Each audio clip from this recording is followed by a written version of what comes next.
it's Diane from Teach Pre-K, and I have been wanting to do this video for a long time. I have spent a lot of time looking at other people's videos, reading people's blogs, looking at what people are doing on Instagram and Facebook, and just soaking up all the knowledge and great ideas that are out there. One thing that seems to come through for me with some of the videos and things that I watch are these classrooms are so perfect. And forgive me if I have given the impression that my classroom is perfect, because I am here to do some myth busting about teaching preschool and what teaching preschool really looks like.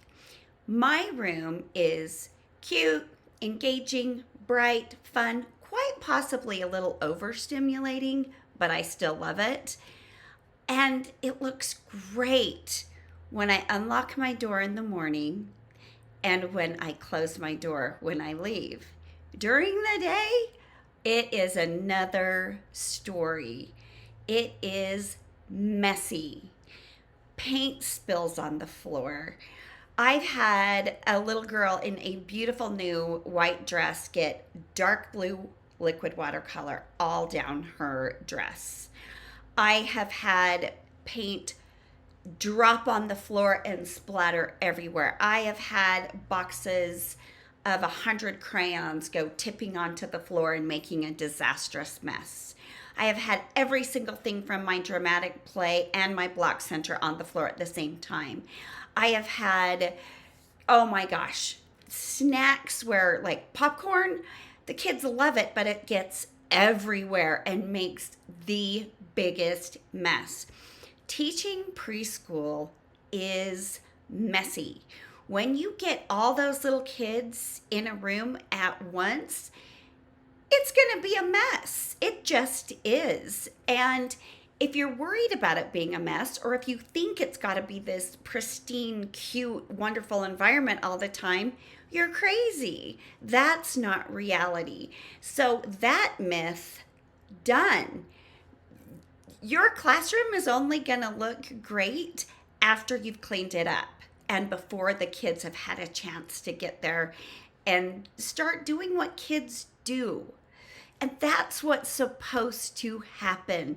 Learning in preschool should be messy and a little bit chaotic. So all those pristine classrooms that you see, no. And people saying, stop the mess. You guys, you're not going to stop the mess. The mess is the learning to me. Yeah, it's got to be a little bit controlled chaos, but accept the mess and you're going to be a happier teacher. So myth number one, a clean, organized, wonderful preschool classroom during the day. Not a reality. Absolutely not. Another thing that is not a reality is a circle time with all the kids sitting crisscross applesauce, hands in their laps, watching eyes, listening ears, lips zipped. Yes, those are my reminders for the kids. But this is how I had to start thinking about circle time and the kids on the rug during circle time. I've got a pack of puppies on my rug. I've got 14 puppies on my rug, right? So I'm going to remind my puppies to sit and stay and look at me, right? Without treats. I don't have treats for these puppies because that would be crazy. So I've got these puppies that I'm expecting to sit and stay and listen and not climb on each other and roll around on the rug. You guys, my puppies climb on each other. They roll on the rug. They do their fang fencing. They're touching each other all the time. They have their own little conversations going on a lot. And it's just constant reminders. constant reminders. So, big myth busted there. Circle time, you're going to have the kids rolling around. Your job is to remind them of what you want from them, because you really, really want to teach those self-regulation skills and that executive functioning of being able to sit and listen. And it will build up over time, and it will get better and better. You'll still have absolute crazy days, but I have watched some videos of teachers that are like, oh, if your circle time isn't like this, you're doing it wrong. No, you're not. You've got puppies on your rug. And if you remember that you've got puppies on your rug, it all makes you feel better. It takes out a lot of the struggle. It brings in this level of understanding of what you're dealing with, that, you know, a puppy's not going to sit there forever and wait for you and listen to you if there's another puppy next to him. You got to be kidding. Also, have you ever gotten on the ground with a whole bunch of puppies? What happens? They crawl all over you within seconds. They want to be in your face and touching you and loving on you and you loving on them. And that is what the reality is. You can remind them kindly and in positive ways, like watching eyes. Okay, zip your lips. Hands to yourself. Oh, eyes on the book. Eyes on the book now. What do you think of what's happening in this story? Just anything to distract them, because they're puppies and they are easily distractible. So you can distract them as much as the other puppies on the floor are distracting them. But you guys, some days it is a huge struggle, and some days you do feel like you're fighting for their attention. And that's when that self-evaluation comes into play. Like, okay, how can I do this better? How can I make this more engaging? Do I need to shorten this? Do I need to be more animated? You know, do we need to have a couple of days of just really reinforcing the rules, whatever? But you guys, circle time is not sitting like soldiers time. And don't expect it to be, because that's unrealistic, and you are just always going to feel defeated if that's what you think is going to happen. I know that there is going to be a lot of touching, rolling around, trying to do somersaults. It just is going to happen in my day, and it's how I handle it and how I get their attention and how I get everybody back into focus. The little songs, the little tricks, the little finger plays, open them, shut them, you guys, is my go-to. I just do open them, shut them, give a little clap, clap, clap.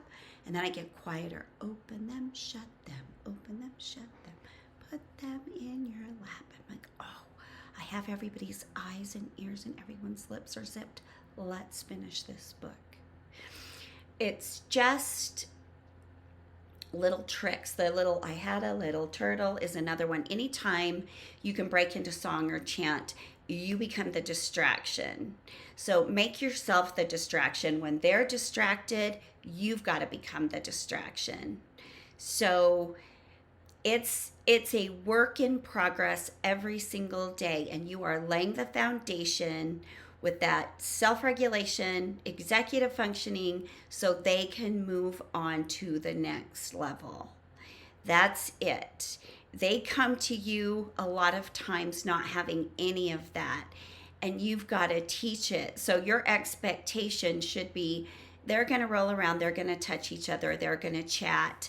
My job is to just keep reminding them how to be and find creative ways to get them to listen and be engaged.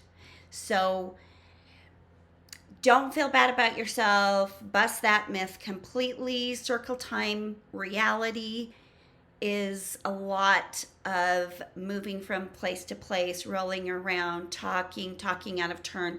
Practice that executive functioning skill of waiting.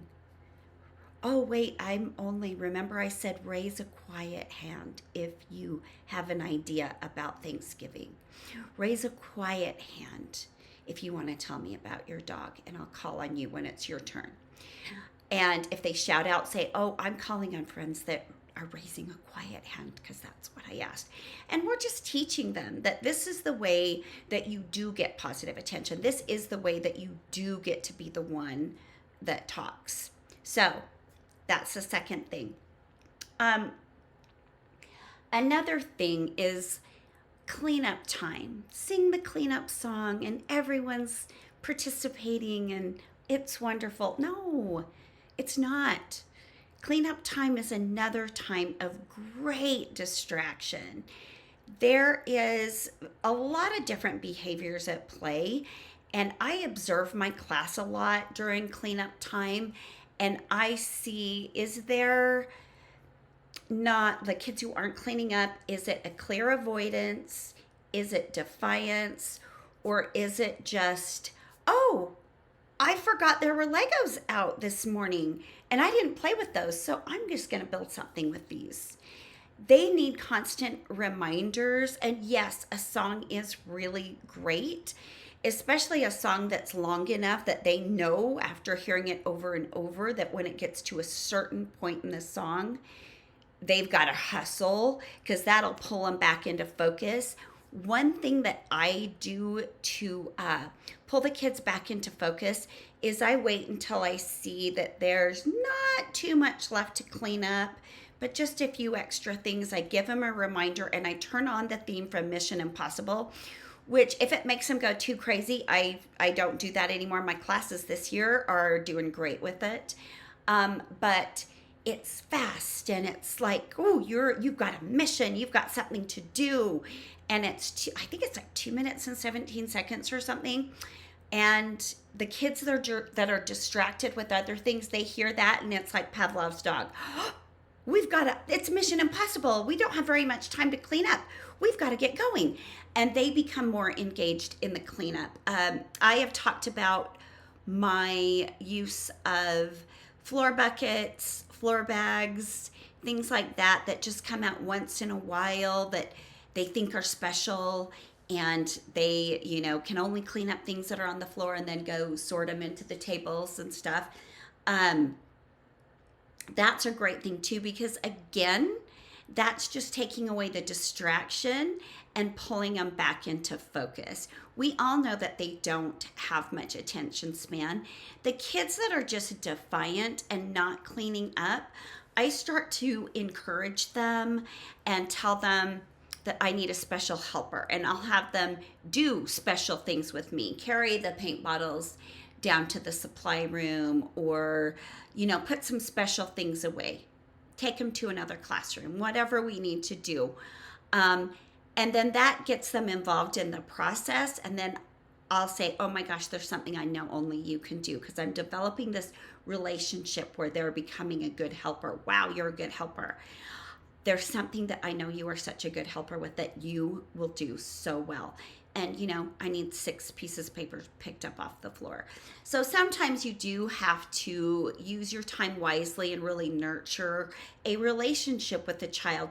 But you guys, the whole idea that any teacher can get the whole class of 3 to 5-year-olds to be cleaning up with a big old smile on their face doing sing-songies, it's just not reality. You could probably have a good portion of your class doing that, but you're always going to have those stragglers who just don't help. You're going to have days where the kids are so excited about something you're doing that day, or it's somebody's birthday party or something, that they are so distracted that almost nobody helps you clean up. I've had a day where I just turned the lights off and said, hey, the teachers are done cleaning up and we can't get to all our fun things today until the room's cleaned. And the teachers stop cleaning up and the kids jump into action. A lot of times they know that you're going to do it and you're going to make sure it gets done. So they take themselves out of the equation and they don't accept responsibility for getting the room ready for what comes next. So, there are lots of tricks you can use, but Mythbuster, it's never this harmonious, wonderful thing. It can be absolutely fraught with chaos and full of fires you've got to put out, and accept that that's okay, and accept that that's the reality, and that will take the struggle out of it. If you are striving for this perfect idea of what some other teachers have made you feel like preschool cleanup should be, stop. You're going to make yourself nuts. I did that for years, and I am working with 3 to 5 year olds. They're going to behave like 3 to 5 year olds the whole time they're with me, no matter what. So, reality is you're probably doing such a freaking gangbusters job, probably better than me, probably for sure better than me. But, just give yourself grace. Give yourself grace and focus your perfectionism someplace else. Okay, another little myth that I want to bust. And to me, this one's like super important. That everyone uses their inside voices and it's harmonious and wonderful in your classroom at all times. No, no, it's not going to be. It is going to get loud. And I feel that if you are doing it right, it's going to get loud. Learning is noisy. Learning is messy. And learning can sometimes be controlled chaos in preschool. If you're learning through play, play is messy, play is loud, play is somewhat chaotic sometimes, right? So if it's getting too loud, we all know there's an uncomfortable level of noise for most people. One thing that I do is I turn off the light. That's my cue. You might have a doorbell, a bell, a chime, something that grabs your kids' attention. Sometimes I turn off the lights. Sometimes I do resort to a little chime or something different because they're not used to it. Sometimes the lights go off. They don't even know. So, but normally I'll turn the lights off because that's their cue to freeze. And I will just say, I'm hearing a lot of outdoor voices. Let's use inside voices. It's getting just a little loud so that it's hurting my ears and I can't hear my friends talk. So just those little reminders, again, it goes back to the fact that we are there to teach them how to be. We are there to teach them how to be. We should not expect them to know how to be. And they are very little people. Remember the puppies on the rug? They're the puppies all the time. You have to remind those puppies over and over and over and over. And usually you reinforce it with treats with a puppy. You don't reinforce this with treats. You give positive affirmation. You let them know when they're doing a good job. Whatever you find that motivates them to do what they're supposed to do, great. I don't believe in rewarding children for doing things that are just a normal everyday expectation. I love giving words of affirmation. It's actually my love language. So I heap that on. I teach them to do it to themselves. I'm like, whoa, you guys cleaned up like magic. Say, good job, me. You guys used your inside voice after I asked you, and you were amazing the whole time. Good job, me. Things like that help a lot, but you guys, preschool gets super duper loud. The kids are able to come in and do some activities with focus and quiet. If you have those kind of activities out, I always have a variety of things out when it's our, not morning meeting, but what do we call it? I call it mini centers. When they first come in, it's kind of their starters, the things that they do when we first come in, bell ringers, whatever you want to call it. Morning work, that's what I'm reaching for. But a lot of times there are quiet things, but I'll mix it up with quiet things where they can engage in playing together, like little toys where they can act things out, building. So things like that, the conversations might get loud.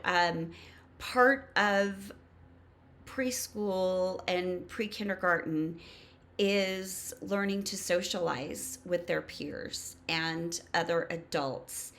And if I'm expecting them to be silent or super quiet, I'm going to miss out on some of the most important learning that they can do. So I hope that this video has made you feel better about how your classroom gets sometimes.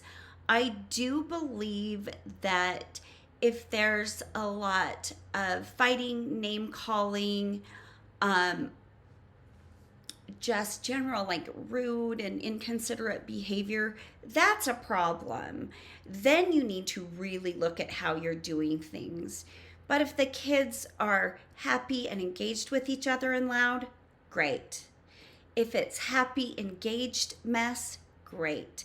If it's happy and engaged rolling around on the rug, great. If it's happy and engaged chaos that's somewhat organized, great. You're doing it right. That's where you should be. So when you see videos and you see films of all the kids doing everything wonderfully, those are just snippets. Keep that in mind. Those are snippets of the day. I have those little snippets going on all the time.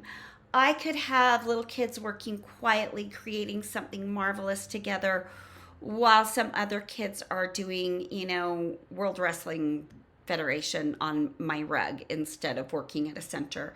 And I go deal with that fire on the rug while this other stuff is going on. It is constant. And I don't think people who aren't in early childhood understand that is just how it is. That is just how it is. It's a really hard job. It's a really delicate balance.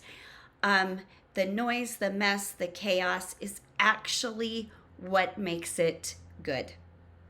So, your administrator who doesn't understand early childhood, if you're in a school like I am where it goes up to 8th grade, can come in and go, oh my gosh, what is happening? But with a little educating them, you can get them to see there is always a method to the madness that goes on in preschool and pre-K. So I hope you liked this video. It's just something that I thought was really important because I know I spent a lot of time comparing myself to these Instagram, YouTube, Facebook teachers and definitely feeling like I was always falling short and my classroom management was never up to snuff. But give yourself grace. Give the kids grace.